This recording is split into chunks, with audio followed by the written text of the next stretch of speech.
Welcome back to Investing Talk Podcast, and Merry Christmas. Today, we're looking at the iShares Silver Trust. As usual, before we start, subscribe, like, and comment to this video to support the show. And if there's a specific company you want us to look into, leave it in the comments below. So let's get into the analysis. Yeah, and for anyone who's maybe new to commodities, it's worth saying up front. Yep. We're not talking about a normal company here. Not at all. We're stepping away from traditional equity analysis. There's no revenue streams, no PE ratios. Right. Yep.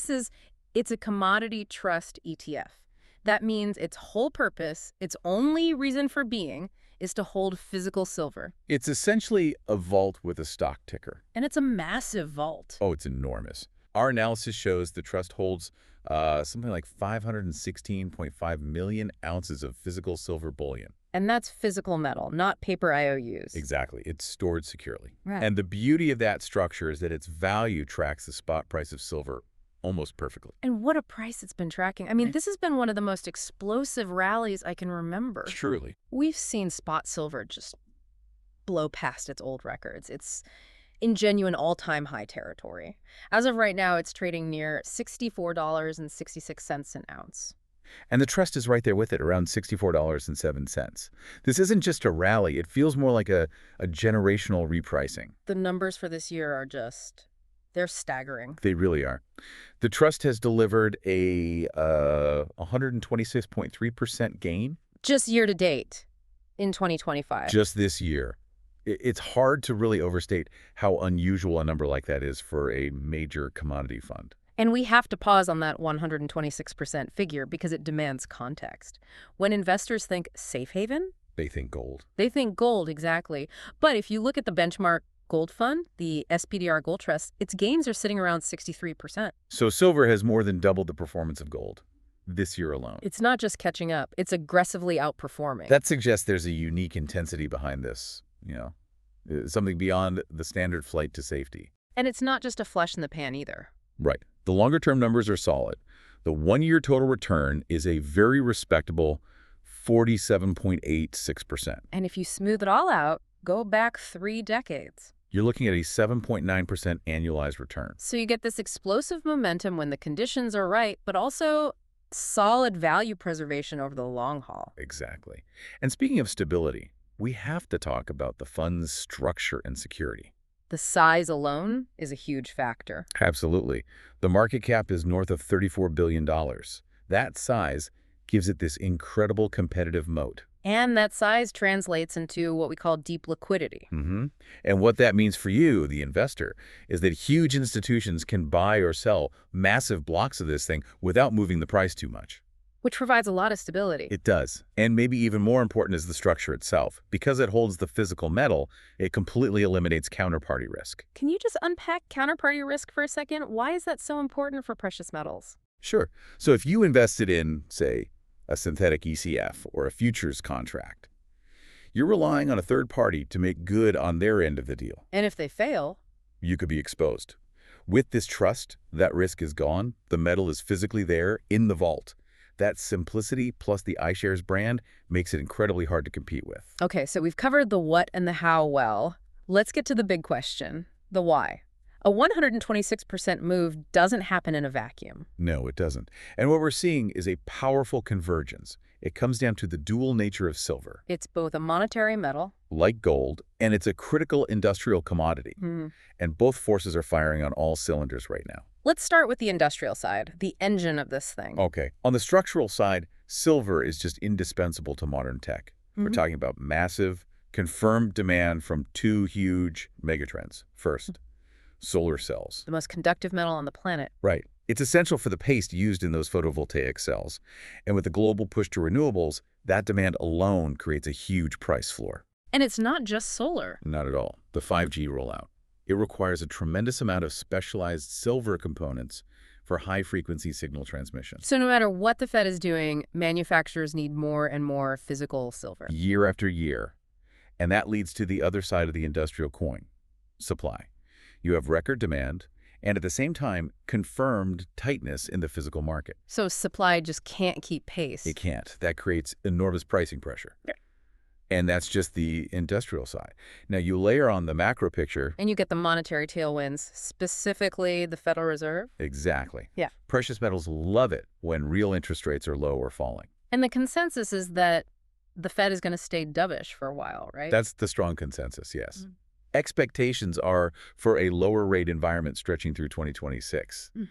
That is incredibly supportive for an asset like silver that pays no yield. Right, because if a bond pays a high yield, that's a high opportunity cost for holding silver. But when yields fall, that penalty for holding a non-yielding asset just evaporates. It makes it much more attractive. That's the core mechanism. And then, of course, there's the ongoing geopolitical risk.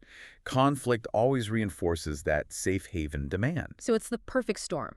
Industrial demand pulling, monetary demand pushing. A perfect alignment. And you see it in the commentary everywhere. The analysis is decidedly bullish. You're seeing headlines like "Silver Surge powers the trust to new heights," or talking about a parabolic surge in silver prices. It's definitely captured institutional attention, which brings us to the technicals. And technically, this is a fascinating picture. Silver has confirmed a decisive breakthrough major historical resistance levels. Decades-old resistance. Right. It's trading in true all-time high territory now. There's no historical overhead supply of sellers. The market is just accepting this new higher price.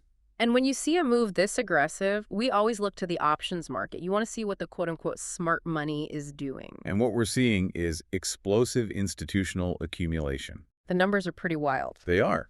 Open interest in options for the trust recently hit 9.9 million contracts. Which, to put that in perspective, was about 117% of the 30-day average. It's a huge surge in engagement, a big vote of confidence. And the bets are overwhelmingly bullish. Very bullish. Call options bets the price will go up have been dominating, consistently between 61 and 69% of daily volume. But it's the type of calls they're buying that's really compelling, isn't it? But that's the key signal. We're not talking about calls expiring next week. We're seeing huge turnover in call positions with really distant expiration dates. Which points to powerful long-term conviction. Absolutely. Specifically, we saw huge turnover at the $75 strike price, expiring in January 2027. 2027, that's a long way out. It is. And another big block of activity at the $65 strike, expiring in March 2026. So let's unpack that. Why would an institution make a bet on $75 2 years from now when the price is at $64? It implies they believe this is a fundamental repricing. They're giving the industrial cycle, the solar and 5G build-out time, to really squeeze the physical market. They're not betting on a short-term pop. No. They're banking on a sustained structural shift over the next 1 to 2 years. That is the opposite of a speculative frenzy. Okay, so we have the incredible performance, the dual catalysts, the institutional backing. It sounds almost perfect. But no investment is without risk. Never. So let's look at the bear case. What are the primary risks here? The first and most immediate one is technical. The trust is, frankly, overbought. After a run like this, that's expected. It is. The RSI, the Relative Strength Index, is flashing a warning. Think of it like an engine that's been redlining. It just needs to cool down. So we could see a near-term corrective pullback. So turbulence ahead.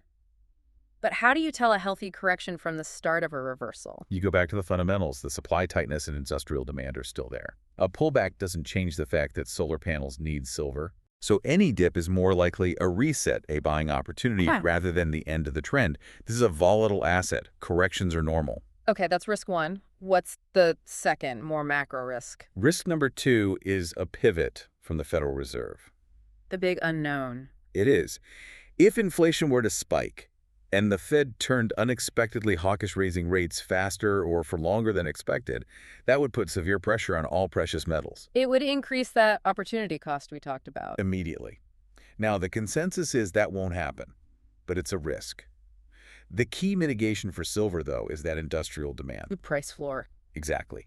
Even if monetary policy tightens, the need for silver in 5G and solar isn't going away. It's a unique safety net. It really is the ultimate hedge, then. Protection against inflation and a bet on technological growth. That's a perfect way to put it. So let's pull it all together. What's the elevator pitch for the iShares Silver Trust right now? The thesis is simple. The trust is positioned for sustained upside. It's driven by 3 converging factors: explosive industrial demand, confirmed physical supply tightness, and supportive monetary policy. We're at all-time highs, and institutions are backing the move with long-dated capital. So what about timing? For someone who's convinced, should they jump in now or wait for that pullback? Well, given the overbought conditions, some patience is probably wise.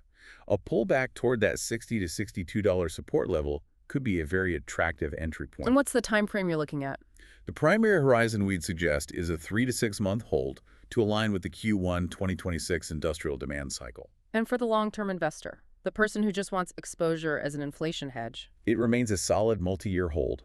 The structure is secure, it's liquid, and you have that compelling historical return of nearly 8% annualized. It's a core holding for exposure to the future of energy and tech. You know, I think the most provocative takeaway here, the thing you should really think about, is the signal from those options. That $75 strike expiring in January 2027, that's a clear signal of what smart money expects over the next couple of years, regardless of the daily noise. They aren't just betting on a rally, they're committing huge capital to a multi-year repricing of silver itself. And if you want to follow along with that analysis and track if those big bets pay off, be sure to subscribe to the Investing Talk podcast for more analysis next week.